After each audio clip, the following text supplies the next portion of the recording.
It was actually a very subtle and unexpected move by Bill Belichick that got into Pete Carroll's head and baited him into making this call.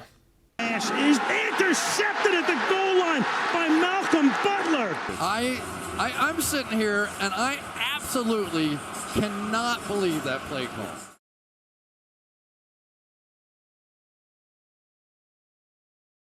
Hello, welcome to the Illiterate Mediums. My name is Josh, and today we are going to be using the movie Molly's Game to answer a question that has been bugging NFL fans for more than a decade. Why, Pete? Why? Why didn't you just give the ball to Marshawn Lynch in the Super Bowl? Normally on this channel we're going to do movie or book analysis, but we are a story channel at heart. So every once in a while we're going to take a real-life story and use a movie scene to try to explain what happened in real life. That's what we'll be doing today. Now, if you haven't already, make sure you watch our Inception intro video, which explains how we do analysis on this channel. I put the link in the description. And for this video, we will be staying in the rainy city because we're just going to be staying on the surface level. We're not going to look for hidden meanings. But this video will also give us a chance to look at how the timing and manner in which you receive information can change how you perceive the story. As always, make sure to like the video, subscribe to the channel, and turn notifications on if you haven't already. And head over to our Patreon page where you can see even more exclusive content. Okay, so let's get back to Super Bowl 49. Okay, so you all know what happened, so I'm just going to give you a quick recap of some of the things you might have forgotten. Okay, so it was 2nd and goal from the 1. The Seahawks are trailing 28-24. The clock is moving and there's less than a minute to go. The Patriots have 2 timeouts left. The Seahawks have 1 timeout. The ball is snapped with 25 seconds on the game clock and 5 seconds on the play clock. Play clock at 5. Pass is intercepted at the goal line by Malcolm Butler. As a football fan, looking at this in the vacuum, it does kind of make sense. You got 3 plays to get in the end zone. You have 1 timeout. The clock's moving, so you can only stop the clock once. You're going to have to pass on either 2nd or 3rd down, or else you might run out of time for 4th down. So when you look at it that way, yeah, it makes sense, but it still doesn't, does it? For one, 25 seconds left. That's enough time to run Lynch on 2nd. If he gets stopped, you can line up quickly again, run him on 3rd. If he gets stopped there, then you call the timeout. Because remember, you only need 1 second left on the clock for 4th down when you call that timeout. The other thing is, even if you don't get it off in time, it seems so much worth it just to run Lynch twice than to waste it on a pass. And the other thing is, there was a minute left when the 1st down play ended. So why did the Seahawks take 35 seconds to get that play off if time was such a factor? Well, what I'm going to show you in this video is it was actually a very subtle move by Bill Belichick that set everything in motion, and it went unnoticed. 1, because it's a very confusing late game strategy, and 2, the announcers did not get to talk about it because they were focused on a once-in-a-lifetime play that had happened. Okay, now I mentioned I was going to talk about the movie Molly's Game, and I am, but Molly's Game is about poker, and first I want to talk a little bit about blackjack, because that's a more familiar strategy, I think, for a lot of people when it comes to sports strategy. In Moneyball, they use blackjack as an analogy for how they were building a team. We are card counters at the blackjack table, and we're going to turn the odds on the casino. Now, if you've played blackjack, you know there's a basic strategy where whatever your cards show and whatever the dealer's cards show, that's what you play. Football strategy kind of has the same thing for in-game plays. Coaches will use a chart to see when they should go for 2, or kick the PAT, or should they go for a 4th down, or even what should they run on 3rd down. Okay, see, the problem is, though, in blackjack, you can use the basic strategy every time because you are playing against the dealer. And the dealer is required to make a move based on what his or her cards say. They can't go outside the book at all. If it's a soft 17, they have to hit. If it's a hard 17, they have to stay. Poker, as we saw in Molly's Game, is a little bit different. Poker has a basic strategy. It has the same math and statistics that blackjack has, except the other players are just other players. They don't have to do what the card says. They can do whatever they want, which is where you get bluffing, strategy, getting in people's head. Now, this scene from Molly's Game shows how one player can get into another player's head and cause him to do something he shouldn't have done. Here's player X talking one of the guests into folding the winning hand. I swear on... Look at me. I swear on my mother's life I have you. Player X is believed to be Tobey Maguire, by the way.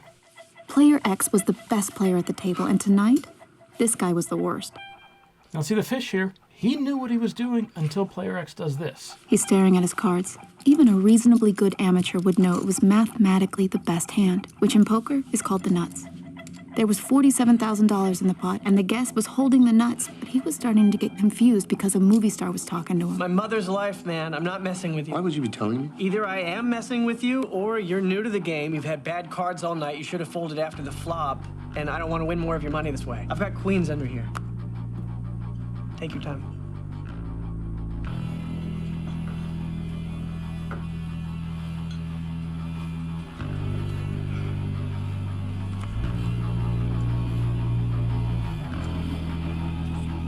Fold. Fuck you. And there you go. He loses a winning hand because he let player X get into his head and he did something he shouldn't have done. And I really believe this is what Belichick did to Carroll at the end of the game. It'll explain why Carroll made such a weird, inexplicable call at the end, and we really should be crediting Belichick rather than demonizing Carroll. First, we got to go back and look at this insane 33-yard catch by Jermaine Kearse that gave the Seahawks the ball first and goal at the 5-yard line with 1:06 left. Now, there's two ways to look at this. One, from the football point of view, it's a 33-yard catch that gives the Seahawks the ball at first and goal from the 5 with 1:06 left. He does get out of bounds, so it stops the clock, and it kind of changes things for both teams. Obviously, the Seahawks now, they're first and goal. They have 4 plays to get in the end zone, but the Patriots, they need to start thinking about either letting the Seahawks score or calling a timeout. You can also look at this as a football fan's perspective because this was one amazing catch, and the announcer spent the entire time between the two plays talking about the catch. Of course, that's what we're going to do. This catch is phenomenal. One of the best catches in Super Bowl history. But, and this is a thing we're going to focus a lot on this channel, is how the information is presented and when it is received really changes how you perceive the story. Had this just been a normal 33-yard catch, Collinsworth and Michaels would have been talking about how this changes the game, how the strategy goes for both teams. And they might have noticed when the Seahawks did something really curious here. They let the play clock run all the way down and called their second timeout. And I really think it was at this moment that Carroll telegraphed his strategy for the remainder of the game to Bill Belichick. See, I do believe that Carroll was planning on running Lynch all 4 times. During the timeout, what he was thinking was what his plan was going to be. And here's what I think Carroll's basic strategy was for those next 4 plays.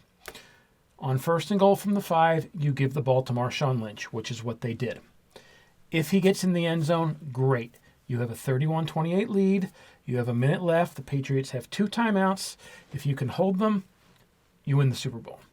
If he doesn't get in, that's fine, because what's going to happen now is the Patriots are going to call their second timeout. They have 2 left. They're going to call their second one so they can preserve the clock so they have time left in case you do score. So now, like it's the second down, there's like a minute left. You run Lynch on second down. Again, if he gets in, great. Now there's about 55 seconds left for you to win the Super Bowl, and the Patriots are down to 1 timeout. And if he doesn't, that's fine too, because now the Patriots will call their final timeout. You run the ball on third down. Again, if he gets in, great. Now you've got about 48, 50 seconds left, but the Patriots are out of timeouts.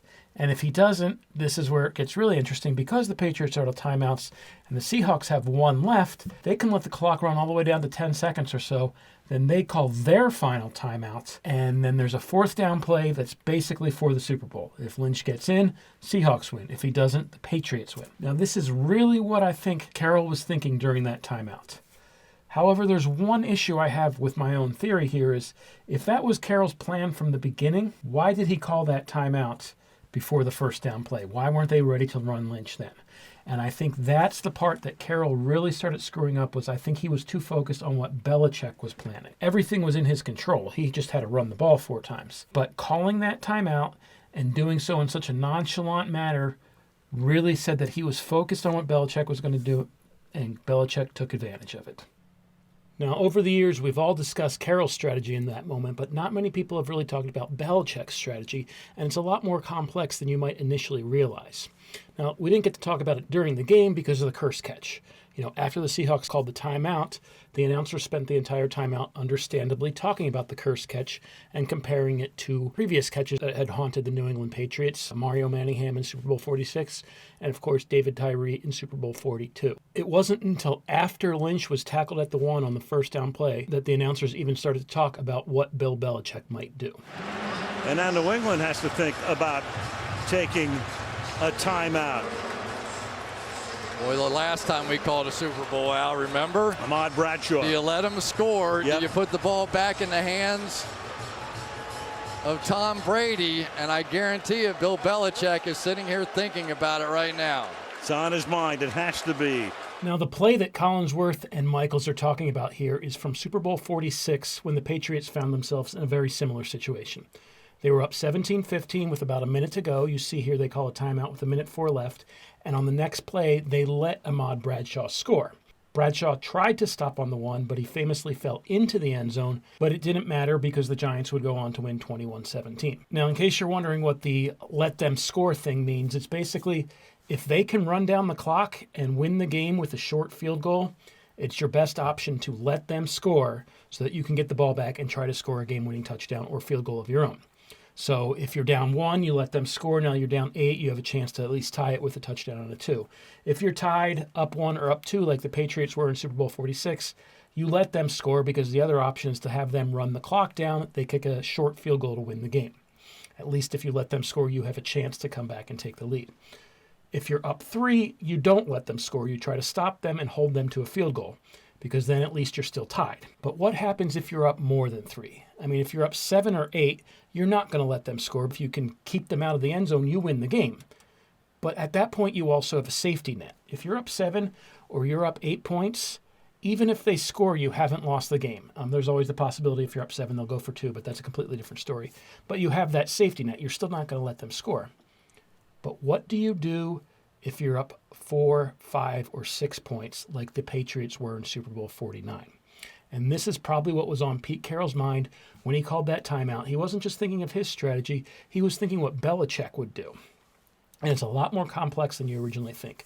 Now, remember I said the one key component in letting them score is they have the ability to run the clock down to like 10 seconds or so. If the Patriots had 3 timeouts, the strategy is easy. You try to stop them on 1st, 2nd, and 3rd, and you call a timeout after each one. Even if they score on 4th down, you'll still have about 45 seconds left. But the Patriots only had 2 timeouts.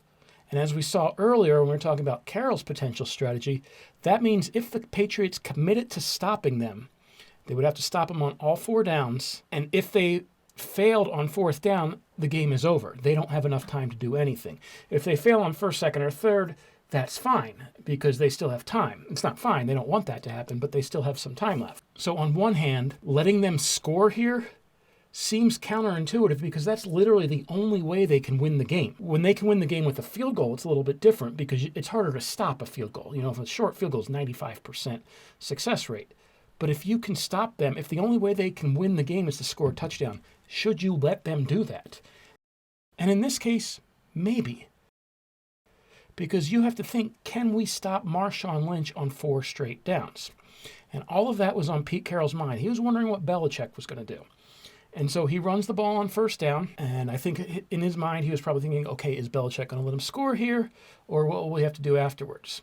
Because there's always the possibility that he wasn't going to let him score when they had it on the 5, but maybe Belichick would change his mind once they got to the 1, because now you're faced with the task of stopping Marshawn 3 times on 2nd, 3rd, and 4th down from the 1-yard line.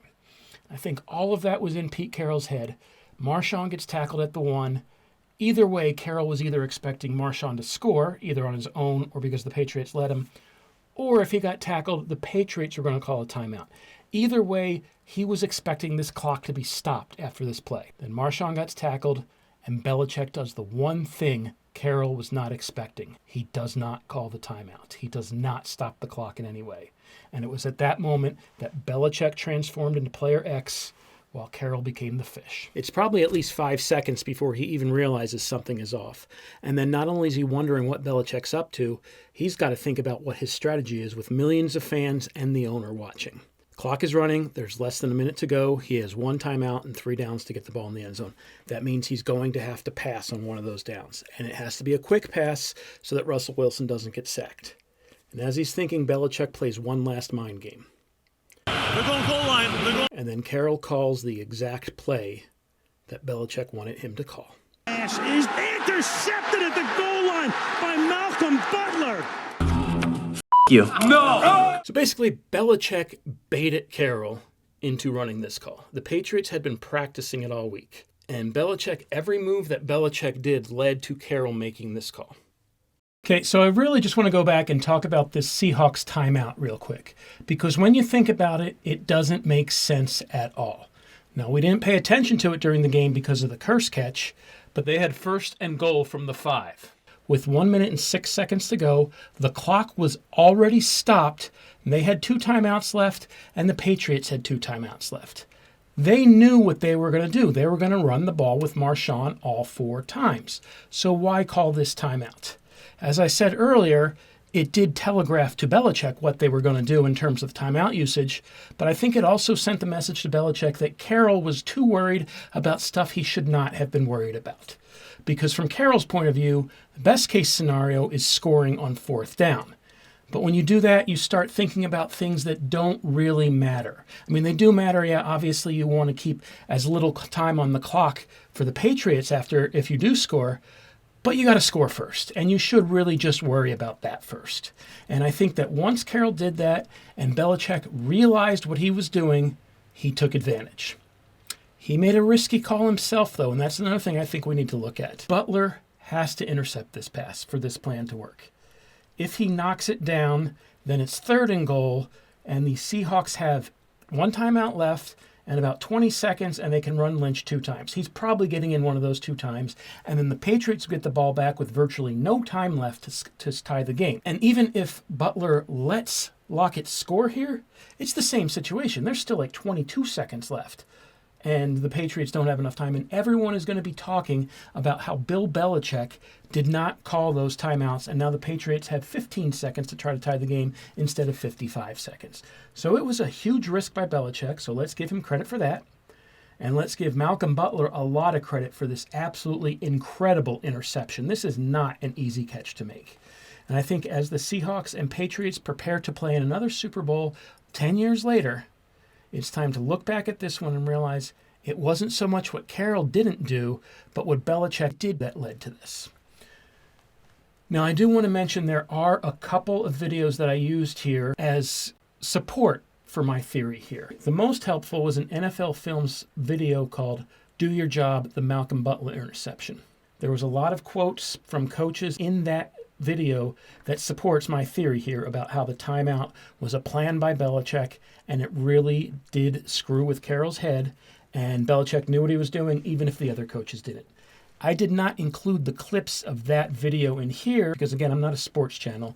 I'm a story channel. So what I wanted to do is tell you my theory, give you my theory, in the rainy city like we do for our Inception-based thing. And I want you to go and watch this video to see if you agree, or maybe watch the game again, as a run-up to this Super Bowl. Also, there's a couple other videos. One was an interview with Julian Edelman, and one was an interview with Malcolm Butler from this previous Super Bowl between the Kansas City Chiefs and the Philadelphia Eagles. Anyway, once again, my name is Josh. We're the Illiterate Mediums. If you haven't already, go ahead and like the video, subscribe to the channel, and turn on notifications. I hope you learned something here today, and I will see you next video.